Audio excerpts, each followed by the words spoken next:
नमस्कार, मैं हीरा देवासी। आप सभी 36 कौम के भाइयों को मेरा राम राम। चुनाव निपट गया, हार जीत होती रहती है, इनका कोई गम नहीं है। आप लोगों ने मुझे जो सहयोग दिया 36 कौम के भाइयों ने, उनका मैं तहे दिल से आपका आभारी हूँ। और कुछ मेरे समाज के लोगों ने भी मेरा सहयोग किया, उसका भी आभारी हूँ।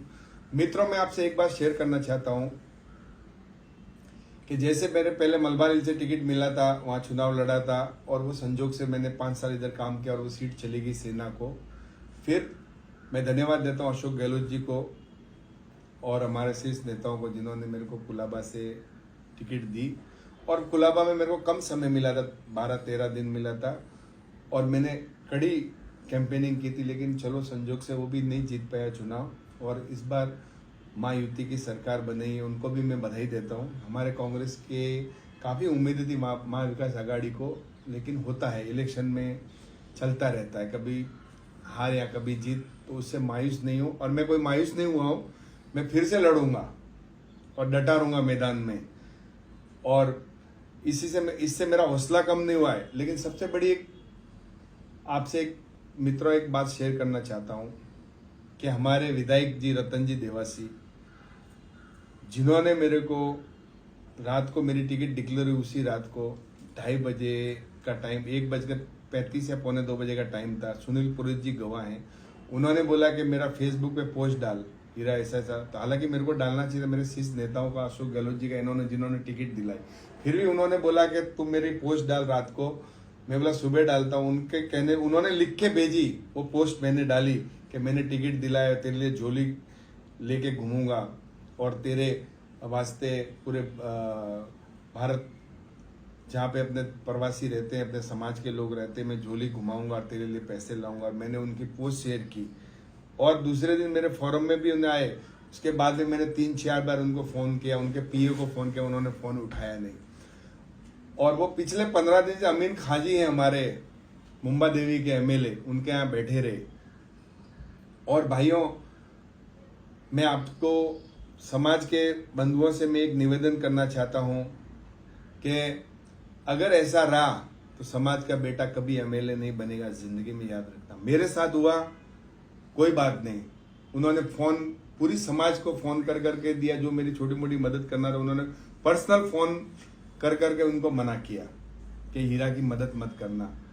अभी भी तुमको समाज वालों को ऐसा एमएलए चाहिए और समाज को भी यही एमएलए चाहिए, समाज को भी यही चाहिए है, तो मेरे को कोई नाराजगी नहीं समाज से। धन्यवाद है रतन जी को, धन्यवाद है समाज को।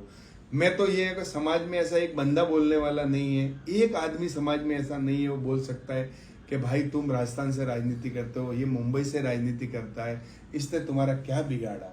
तो वो बोलते हैं कि बीच में लोगों को कंफ्यूज किया कि उन्होंने 1 लाख रुपया फंड लिया किसी से, माउंट आबू वालों से, उससे मेरा नुकसान करवाया, मेरे साथ मेरे बारे में साजिश रची। मैं आपको क्लियर करना चाहता हूँ, उन्होंने मुझे गाय के लिए चंदा दिया था, मैं जब भी क्लियर दे बता सकता हूँ, उनको रसीद दिया और वो कुलाबा के वोटर थे, तो मैंने उनसे चंदा लिया, चेक से लिया। अगर मेरे में कोई गलत होता, ये होता तो मैं क्यों दिखाता था, चेक से क्यों लेता था। लेकिन उन्होंने अपने इलेक्शन में बहुत पैसे लिए उनसे, उनके साथ उनके संबंध थे, उनके ऊपर बलात्कार का आरोप भी है जो हाईकोर्ट में चल रहा है, वो चलता है। लेकिन इस टाइम पे मेरे को भाइयों दुख के साथ बोलना पड़ता है कि इतनी बड़ी समाज है, देवासी समाज में एक भी आदमी नहीं है बोलने वाला कि ऐसा क्यों। चलिए, मैं तो मेरी लड़ाई लड़ता रहूंगा, मेरी राजनीति चलती रहेगी भाइयों, लेकिन एक बात याद रखना कि अपने समाज में ये कभी नहीं चाहता है कि नया लीडर पैदा हो, और आपके बच्चे भी नेता नहीं बनेंगे, क्योंकि आप उनके सामने ऐसे नतमस्तक हो जाते हो कि जैसा आपके घर पे वो बाजरी की बोरी मिले। क्यों डरते हो पूरा भारत के अंदर? उसने हर भारत के अंदर सारे लोगों को मेरे पास फोन आया कि हीरा भाई हम तैयार है, आ रहे, हम हीरा भाई आ रहे, तैयार है। जब इसका फोन गया उसके बाद में मेरा फोन उठाना बंद कर दिया। क्यों डरते हो?